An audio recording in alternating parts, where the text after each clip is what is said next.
Hi guys, my name's Sai, and that's S-I-G-H. I'm what you would call an otaku. Today, I'm going to list off my top 10 recommendations for people who are new to anime, but have already seen the basics. So you probably won't see Death Note, Full Metal Alchemist, Dragon Ball, Bleach on this list, and that's why. Alright, starting off the list, we got History's Strongest Disciple, Kenichi. This is a series about an average guy who gets bullied at school, so he joins a dojo under 7 masters, and then learns karate, Muay Thai, Jiu-Jitsu, and like 3 or 4 other types of martial arts. But that's not really important, it's just the fact that he gets strong, fights a bunch of people, and the main gems of this series are the masters. The 7 masters could easily have their own spin-off series, and I would watch the shit out of that. The only problem with this anime is it starts off pretty slow, so after the first 3 or 4 episodes it picks up, but until then you're kind of stuck riding in the basics. Alright, number 9, we got Great Teacher Onizuka. This is a classic delinquent show. If you haven't heard of GTO, I don't know, you've probably been living under a rock or something. It's probably like 90 or something, 1998 or something, I don't know. GTO is the father of all delinquent anime. I've never thought I would enjoy a series so much if it's based around a teacher, but this teacher is just like over the top comedy. It's like, if you like stuff like Nichijou, Daily Life of High School Boys, Gintama, then you're gonna love GTO. Alright, number 8, we got Yokai Apartment. Yokai Apartment gives you this strange feeling when you're watching it. It's like you just come home after a long trip around the world and you feel comfortable. It's like being with family. Watching this show after a long day is guaranteed to put you in a relaxed mood. A bonus, if you like anime food, this stuff has got top tier quality stuff, even better than Shokugeki without all the weird ecchi. Also, another show that just finished airing is Yuna of the Hot Spring. Very similar, but very ecchi, so be warned if you want to watch that one, but Yokai Apartment definitely must watch. Alright, number 7, we got Beelzebub. Again, like GTO, another delinquent anime, just another classic. This one has some sick fights in it though. This is like amazing cool fights, like building up strength, demons, devils, delinquents. 3, it's DDD mates, fucking High School DxD number 3. I love almost every character in this series. I love Furuichi, bro. He is just there. He's just not even meant to be there, and he's there. Alright, number 6 on the list, we got Durarara.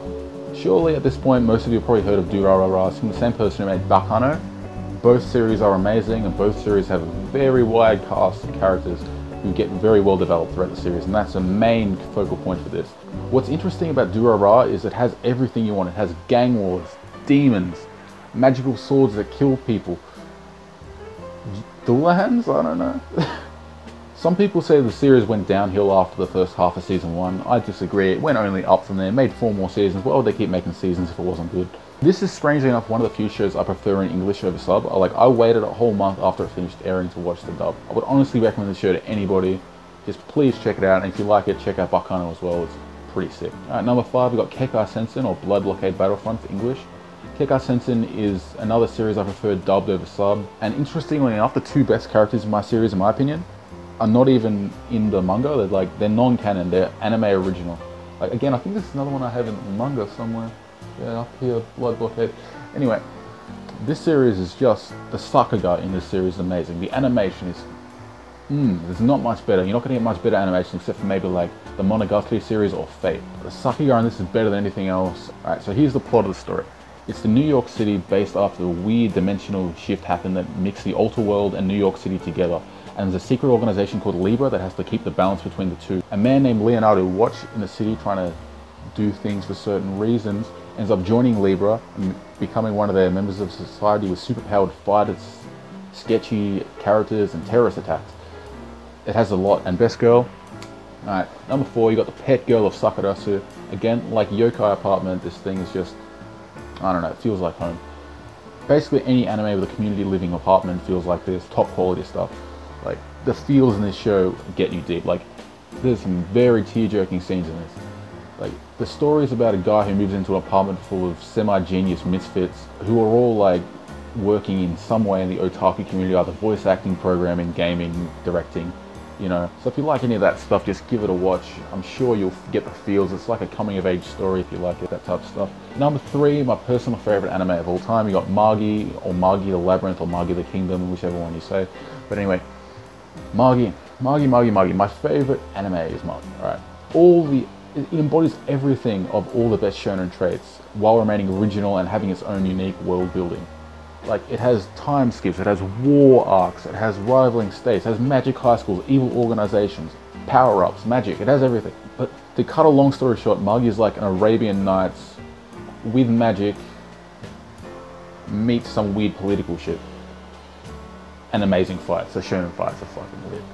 It really takes off in the second part of season 1, but also the first part of season 1 is necessary to be watched to understand what the hell's going on. So definitely watch that, and also I recommend reading the manga because it hasn't finished, like they finished airing the anime about 5 years ago and they're not making it anymore.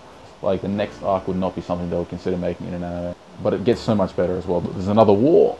Also, if you like that, there's a spin-off series called Magi Sinbad no Byoken, or Magi Sinbad's Adventures. Number 2, you got Soul Eater. If you haven't heard of Soul Eater, you have to watch. Just watch it now. It's pretty popular. I know I shouldn't put it on the list because I didn't put Fullmetal Alchemist, Death Note, Bleach, but a lot of people haven't heard of Soul Eater. They come new to the community, and it's something that you should definitely watch. It's on the watch list with Death Note and Fullmetal Alchemist.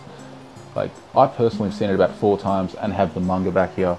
If you like your weird world building and characters who can like morph into weapons and fight each other, being directed by Lord Death themselves, fighting demons.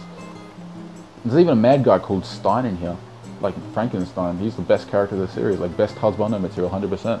The interesting thing, the anime diverges from the manga at a certain point, so there's more content, but the anime ending is not good. I mean, you can still, I'd recommend watching it just to finish the anime, but then pick up the manga and finish it from there to really experience the full story of it, or whatever. Alright, we got number 1, Steins Gate. If you have not heard of Steins Gate, where have you been? Have you been living in an alternate timeline of some kind? I know he has. Okabe Rintaro is the main character of this story. He's a self-proclaimed mad scientist and mad Shinibyo.